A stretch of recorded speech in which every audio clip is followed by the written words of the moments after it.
I feel like we're in a play. Maybe this is a play. Hey, What? come on. That's unfair. You know she's vulnerable to flights of fancy like that. I'm trying to be supportive. By getting in her clown car. How do you know it's not a play? I was hoping we could talk. Talking is kind of like a play.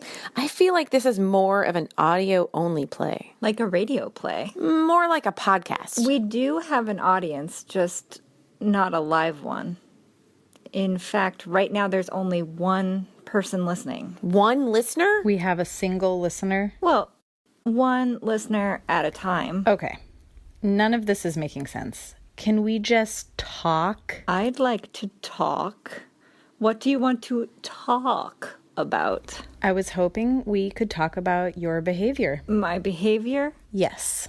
Like what? What did I do? I was hoping we could talk about what happened yesterday, but then you just said that thing about how maybe we are in a play, and now I think we should talk about that.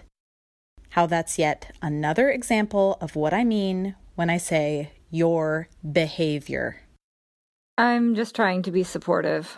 I think you're being condescending and mean-spirited. By saying that we might actually be in a play. You and I both know we're not in a play. I just want to say that now I totally feel like we're in a play. Humor her and say that we are in a play. What are you saying? I want to hear. I was just trying to explain that we might be in a play. That's not helpful.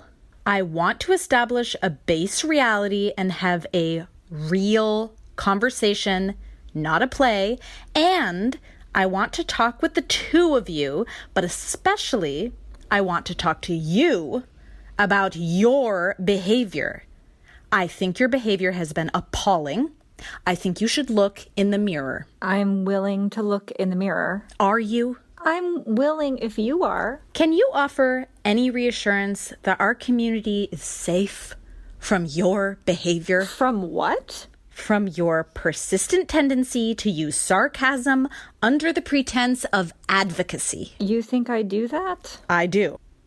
I think that you hide behind a tone of sincerity. You say nice things, but it's fake and I can see through it. I see what you're doing to people. People like her who aren't smart enough to see what you're doing. But you see it. Yes. It's plain that you're a diabolical bully. I don't have to listen to this. Okay, great. The very moment things get real, you eject yourself. Come back here. You can do this. You can face the music and look me straight in the eye and tell me how much pain you're in. You think I'm in pain? I think you're a troubled person. I think you're insecure and frightened, and I think you're a maniac. You're calling me a maniac. You work for a company that puts bombs on dolphins. So what? You put bombs on dolphins and then you train them to suicide attack enemy boats. You worked for them too. I quit when I found out what they did. But now you work for a company that makes churlers. That's very different. Squirrel churling is cruel. You're wrong. When squirrel populations skyrocket, or when trapping stops being effective, or when harmless nut snatching goes overboard, people, our clients, need to churl their squirrels. You sound like an advertisement. And this feels like a play. I'm trying to be genuine. Your squirrel churler is nothing more than a steamroller. It's a textured metallic cylinder. Big difference. It tricks squirrels into thinking that it's covered in nuts. See, you admit it. It is trickery. But there's a time and a place for trickery. The squirrel churler helps farmers. It helps suburban homeowners cope with the problem. What you do with people, let alone what you do with the dolphins, is inappropriate, disgusting, and shameful. Training dolphins is not better or worse. Dolphins and squirrels are both mammals. Excuse me, but training dolphins like that is way worse than churling squirrels. All animals enlisted in the army are one rank above their handlers. So what if the animal is the superior officer to its human handler? You're killing people. We don't kill people. You blow up boats in the middle of the ocean. What? The sailors don't drown? Yes, unfortunately, some do, but this is in the theater of war, and the majority of those sailors are rescued. Some make it to lifeboats or get picked up by nudist colony barges. Some stay on, becoming part of a community. Naked? So what? Nudism wasn't their choice. Nudism is natural. But they enlisted as sailors, not nudists. Wouldn't you rather be naked than dead?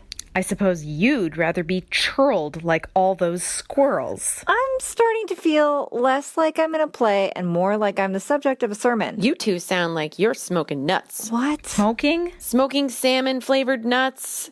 Smoking in the old-fashioned section of an airplane? I was really hoping we could talk. No, this is extravagant and frivolous and condescending. Can I interrupt this for a minute? What? What?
The Dolphins and the Squirrels was written by David Shearer Water and is the third in the I Feel Like We're in a Play series.